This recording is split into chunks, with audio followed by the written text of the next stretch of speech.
Well, hello there, and welcome once again to another edition of Bill's Daily Political Commentary, if he could spit it out.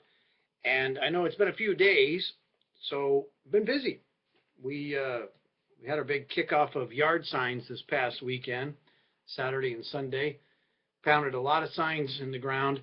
Think I might have tore my shoulder up. Maybe not, but you know what I'm saying. It was fun. It was great having people come pick them up. It was great getting out and delivering the signs, and had a lot of fun. And again, just people have been so cool, so supportive, so fun. But you didn't come here for that. You came here for a little political commentary. I mean, I'm trying not to do too many stories because we don't have 3 hours, and I don't want to take 3 hours. We'll do that again someday. But in the meantime, a few minutes to spend on some interesting polling that's been done. There's a new company that's out.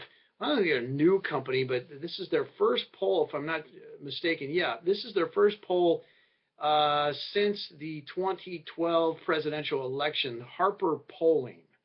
And they did some polling here in Oregon on the U.S. Senate race as well as the governor's race. And I thought it was pretty interesting. There were some things that we should look at. Now, full disclaimer, and full disclosure, this outfit is a Republican outfit. It's run by a guy who used to be with the NRCC, the National Republican Congressional Committee, and he's the one who's put together this polling. Harper Polling, again, is the name of it. It's a firm set up by the guy who was the survey director for the NRCC.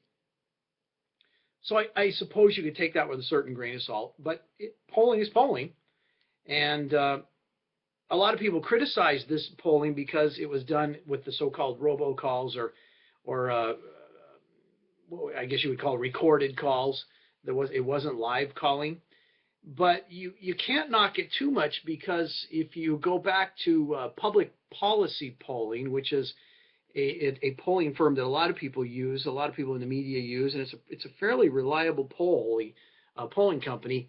They use the same technology, generally leaning towards Democrats, but they had the most accurate 2012 presidential race predictions. So this type of polling, which let me get to my story here, this particular type of polling was it's somewhat controversial with some people because of the partisan nature, but also because it's automated polling, which is less expensive, but it limits the amount of people that it talks to because it's generally misses cell phones. And as you and I both know, I've found out because of the calling that I've been making that there's not that many people that have home phones anymore.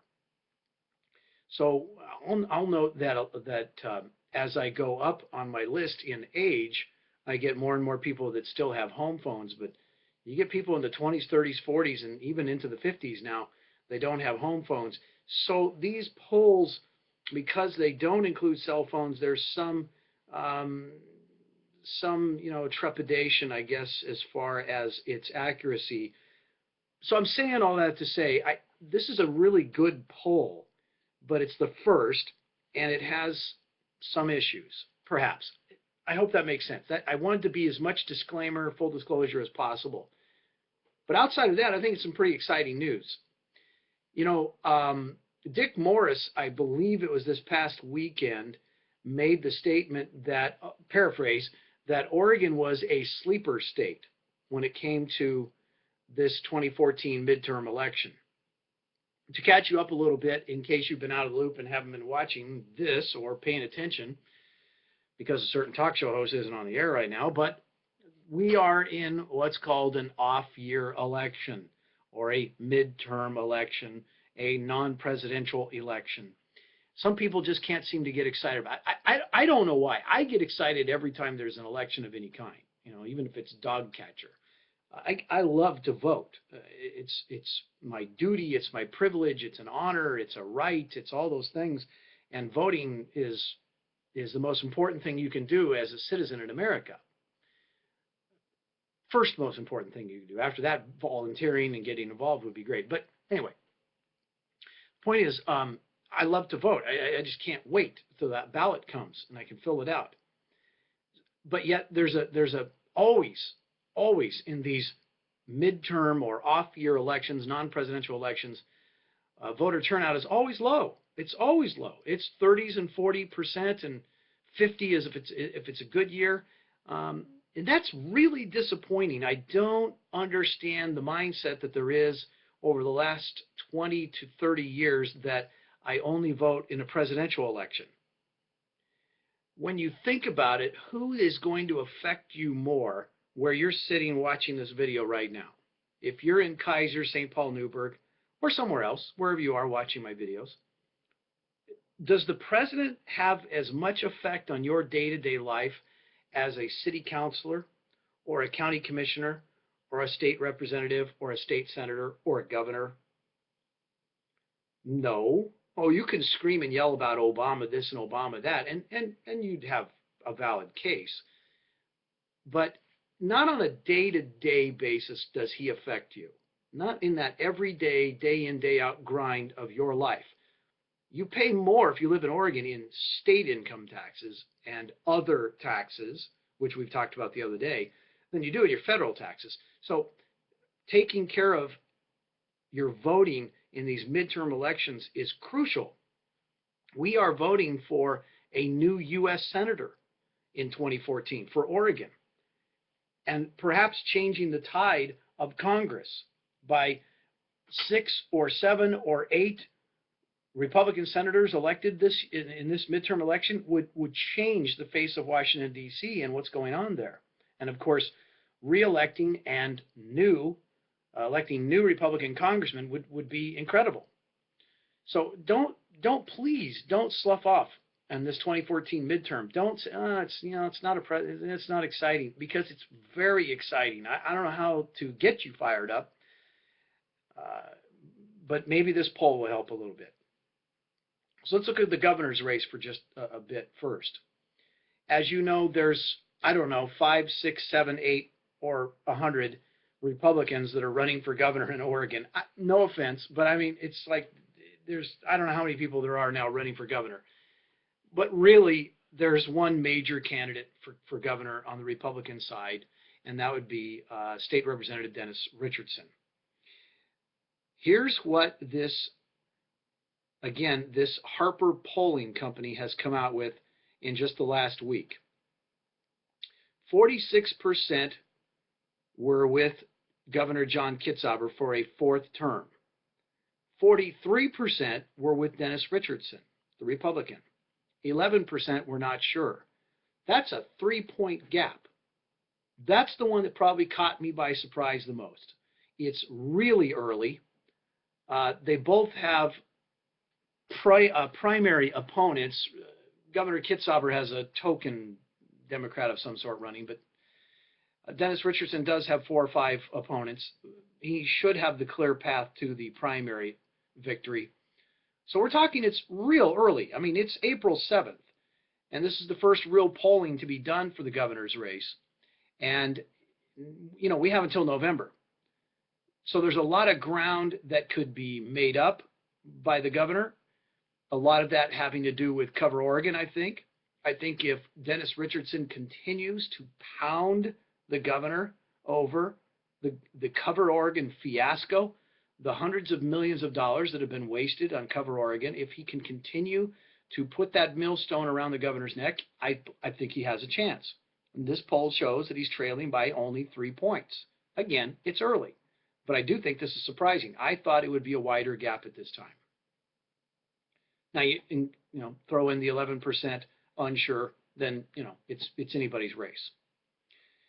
On the Senate, the U.S. Senate race, you have the 5 Republican candidates, of which 2 are the 2 that most people are watching, and that would be State Representative Jason Conger and Portland area pediatric neurosurgeon Monica Webby.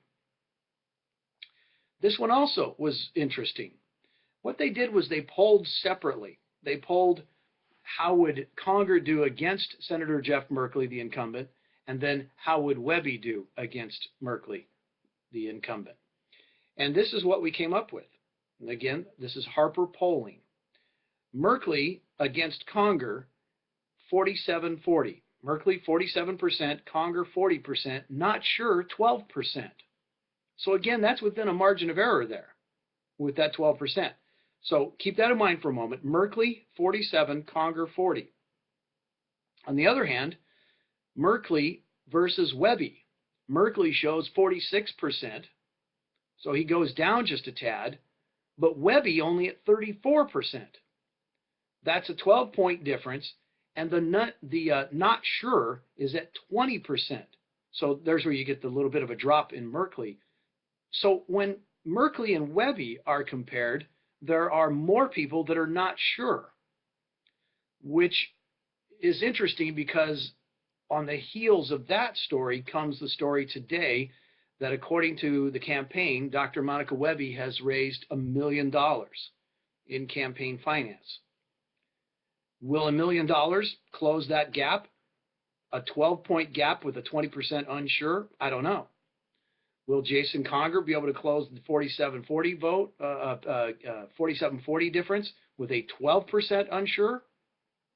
Don't know. It's going to be fun to watch. But again, it's early, but not too early for the primary.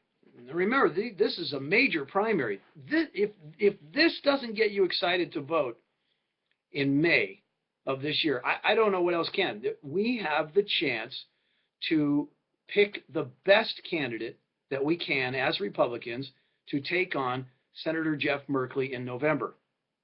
I would think that would fire up anybody because you know that Senator Jeff, maybe you don't know this, Senator Jeff Merkley, by his own admission, is the most progressive / liberal U.S. Senator in the U.S. Senate. And that's by his own admission. Again, is that what Oregon wants? Is that what Oregon needs? Is that what Oregon deserves? I think it's time for a major change in the U.S. Senate, but also in Oregon's delegation to the U.S. Senate. Remember, Ron Wyden, our senior senator, will be up for election in 16. So this is an important year. Don't forget, we have 5 congressional districts that are up for re-election as well. Of course, I live here, as probably you do, in the 5th congressional district where Kurt Schrader is the incumbent. And there are at least 2 Republicans that I know of that are vying for a chance to take him on. That would be Tootie Smith out of Clackamas County and Ben Pollock, also up in the Clackamas County area. But anyway, these statistics are fun, but you know, they are what they are. They're numbers, and they're early, and we'll see things can change real quick. Now, let me get to where I'm at right now, just to update you over the weekend. We don't have any polling numbers in yet, but we will very soon. And hopefully I'll be able to release those numbers to you and let you know where we are on that. But there has been some polling done in our race here in House District 25.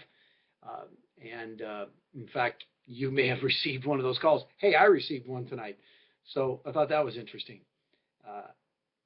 Might have to call somebody and tell them that, you know, if the candidate's on there, you might not want to call them. But anyway, what are you going to do? You know, one of the things that has come up as I go around and I talk to people is they're always asking, everybody's always asking the question, why are you running? Why are you running? Why are you running? There are a lot of reasons.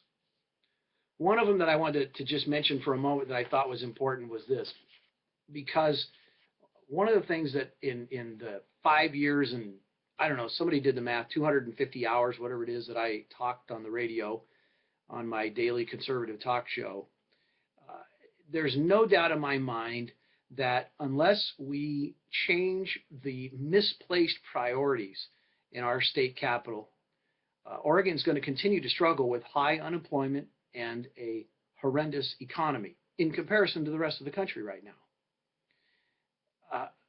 In all those hours of interviewing opinion makers, lawmakers, listening to you, concerned citizens, voters, listeners, it's clear to me that Oregon is so vastly blessed with natural resources and innovation.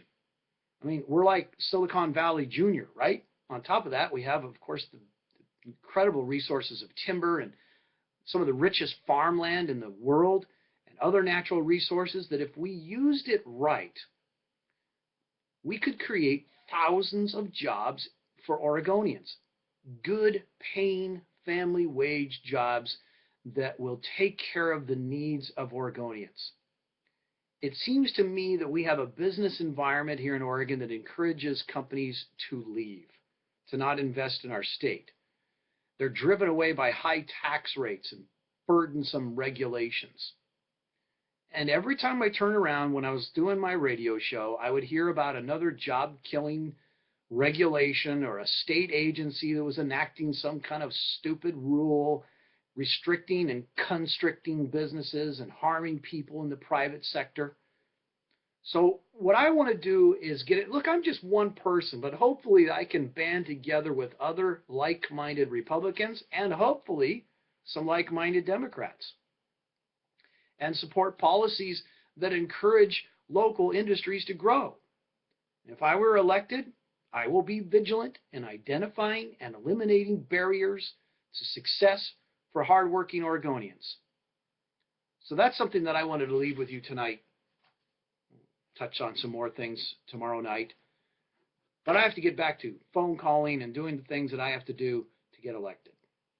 Once again, if you want to know more about me, if this little video doesn't tell you everything you need to know, and it probably shouldn't, and it probably never will, you can go to my website, www.billpost.us.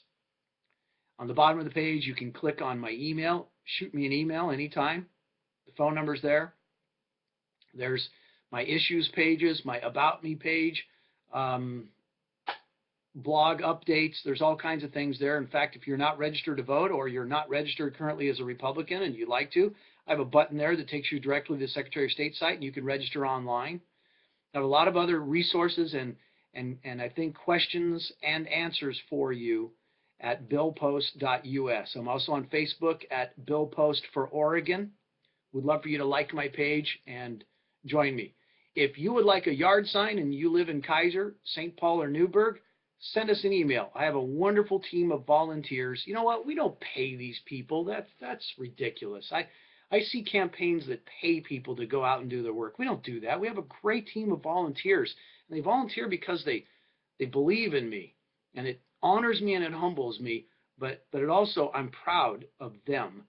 And I have a great team of volunteers who will deliver a sign to you and go knock it in the ground for you, or they'll just drop it off, whatever you want. Or if you'd like some literature or a bumper sticker or something, again, go to billpost.us. And I would be remiss if I didn't say this all costs money, and I hate asking for it, but I have to do it. If you can afford $25, $50, $100, whatever it might be, if you go to the Donate Now button at billpost.us, you can make a secure online payment with your credit or debit card. You can also, on the right-hand side is my address to where to send a check. And of course, don't forget about the Oregon Political Tax Credit. You have $50 of free money sitting there waiting for you, $100 if you're a couple. You've got free money there to use. It comes back to you next year in your taxes in 2014, and your 2014 taxes next year in 2015. You'll get that right back. So it's like a loan for 9 months or so. So I'd really appreciate it if you could send me $50 because every $50 helps. It really does. There's a lot of things we have to take care of and do. And we're facing an opponent that has a lot of money behind them. So we could use your help. So enough for the sales pitch. We'll have some more to talk about tomorrow night and see what fresh stories happen. In the meantime, I hope that you have a wonderful evening. If you're watching this tonight, if you're watching it tomorrow or another time, have a great day, and God bless.